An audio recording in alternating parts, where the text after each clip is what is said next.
Good morning, students. Today I'm going to start the third chapter in English literature, that is a poem composed upon Westminster Bridge. तो lesson 3 आज हम लोग start करेंगे. Poem composed upon Westminster Bridge, a very beautiful composition written by William Wordsworth. तो जैसा कि आप लोग जानते हैं, विलियम वर्ड्सवर्थ एक ऐसे कवि हैं, एक ऐसे पोइट हैं जिनको नेचर पोइट के नाम से जाना जाता है, प्रकृति के कवि के रूप में जाना जाता है. जहाँ पर हम लोग विलियम वर्ड्सवर्थ के द्वारा कंपोज्ड रचित एक कविता कंपोज्ड अपॉन वेस्टमिंस्टर ब्रिज पढ़ने जा रहे हैं. So listen boys. Composed upon Westminster Bridge is a sonnet by William Wordsworth. तो ये जो कविता है कंपोज्ड अपॉन वेस्टमिंस्टर ब्रिज, तो वेस्टमिंस्टर ब्रिज लंदन जो एक खूबसूरत सा शहर है. तो वेस्टमिंस्टर ब्रिज लंदन शहर में पड़ता है और इसी वेस्टमिंस्टर ब्रिज के ऊपर खड़े होकर सुबह के टाइम में, प्रातः काल के टाइम में, जिस समय बिल्कुल डॉन होता है, बिल्कुल प्रातः होती है, उस समय कभी जो है, जैसा कि मॉर्निंग वॉक लोग करते हैं, मॉर्निंग वॉक करते करते वेस्टमिंस्टर ब्रिज पर कभी खड़े रहते हैं और वहाँ से पूरे लंदन को देखते हैं. तो लंदन की इस खूबसूरती को जो उन्होंने प्रातः काल में देखा, तो देखने के बाद उसे एक कविता का रूप दिया और इसीलिए ये टाइटल भी पड़ा है कंपोज्ड अपॉन, मतलब रचा गया, रचना करना. तो रचना की गई किसके ऊपर? तो वेस्टमिंस्टर ब्रिज पर खड़े होकर कवि ने जो है अपनी इस कविता की रचना की थी. इट इज ए सोनेट, यह एक सोनेट है. It's a kind of poem that is चतुर्दश पदी कविता हम इसे कहते हैं. And the poet priest of nature, ये एक ऐसे पोएट हैं जिनको हम प्रकृति के पुजारी कवि के नाम से जानते हैं. And this sonnet is arguably not a true nature poem. ये जो सोनेट है, ये जो पद है, यह आर्ग्यूएबली, यकीनन जो है, not a true nature poem, यह एक सच्ची प्राकृतिक कविता नहीं है.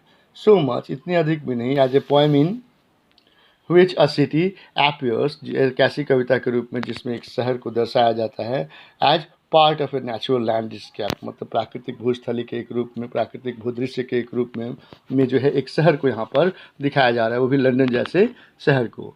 इन इट, इसमें Wordsworth gazes at the industrial city of early 1800s London before it wakes up for the day.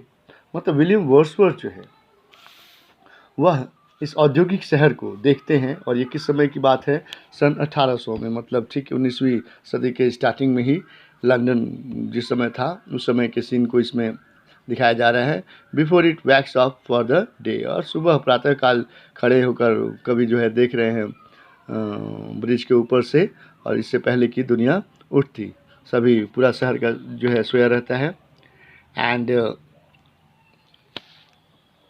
and sees it as beautiful and in harmony with its natural surrounding.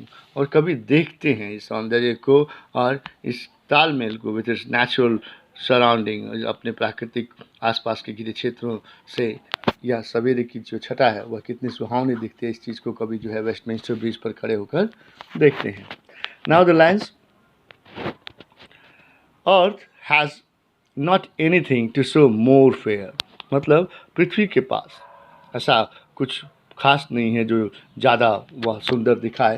मतलब the earth has not anything to show more fair, पृथ्वी पर जो भी चीज़ें हैं उसे और अधिक सुंदर दिखाने के लिए उसके पास कुछ नहीं है, ज़्यादा सुंदर दिखाने के लिए उस पृथ्वी के पास कुछ नहीं है खास.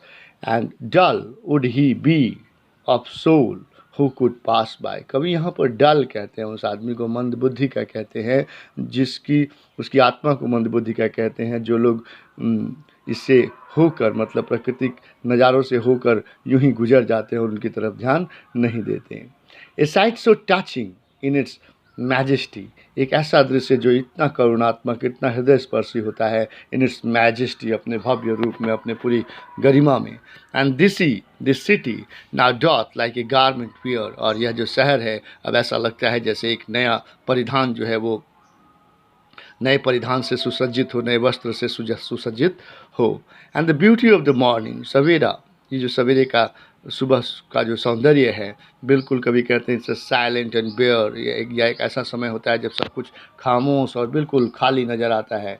यहाँ तक कि ships, towers, domes, theatres and temples lie, और ये जो जितने भी मंदिर होते हैं, मीनार होते हैं, गुंबज होते हैं, डॉम्स मीन्स थिएटर, रंगमंच होते हैं या मंदिर, ये सब के सब जो है open and to the field, मैंने मैदानों में खुले स्वरूप में पड़े हुए हैं, एंड टू द स्काई, और इस आकाश के नीचे खुले पड़े हैं। Open into the fields and to the sky, मैंने खुले मैदान और खुले आकाश के नीचे ये सब कुछ जो है दिखते हैं। All bright and glittering in the smokeless air, कभी कहते हैं कि ऑल ब्राइट, सभी चीज़ें जो है प्रातःकाल के समय में ब्राइट, बिल्कुल चमकीला, एंड ग्लिटरिंग, बिल्कुल जगमगाता हुआ दिखाई देता है इन द स्मोकलेस एयर, धूम्र रहित, धुआं रहित आकाश में। Never did sun more beautifully steep, और सूर्य भी जो है इतना ढालो नुमा, इतना खड़ा जो है कभी स्पष्ट नज़र नहीं आया। Never did sun more beautifully steep, और ना तो इससे पहले कभी सूर्य जो है इतना स्टिप नज़र आया, इतना ढालू नुमा या इतना खड़ा नज़र आया। In his first splendour valley, rock और hill never saw I, in his first splendour, अपने माने प्रथम दीप्तिमान में ही जो है जितनी भी घाटियाँ हैं, चट्टान हैं या पहाड़ हैं, नेवर सो आई, मैंने कभी नहीं देखा, नेवर फेल्ट, कभी महसूस नहीं किया, ए कैम सो डीप, इतनी गहरी शांति जो है मैंने कभी इन जगहों पर महसूस नहीं की जितना कभी को प्रातःकाल में होता है। And the river glideth at its own sweet will, और जो रिवर है वो भी ग्लाइडेड, काफ़ी प्रसन्नतापूर्वक जो है वह उतरती है, मतलब बहती है आगे की ओर, at his own sweet will, अपने खुद की मधुर इच्छा पर नदी जो है मानो अपने आप प्रसन्नचित होते हुए विसर्पित होती हो या आगे बढ़ती हो। तो कभी यहाँ पे एक एक्सक्लेम करते हो सरप्राइज के साथ में कि डियर गॉड, हे ईश्वर, the very houses seem asleep, तो अनेकों घर हैं इस शहर में है ईश्वर, जो ऐसा प्रतीत होता है कि अभी भी वे सो रहे हैं। And all that mighty heart is lying still, और ये सभी जो हृदय हैं लोगों के, ये सब के सब मानो अभी भी मौन बने हुए हैं।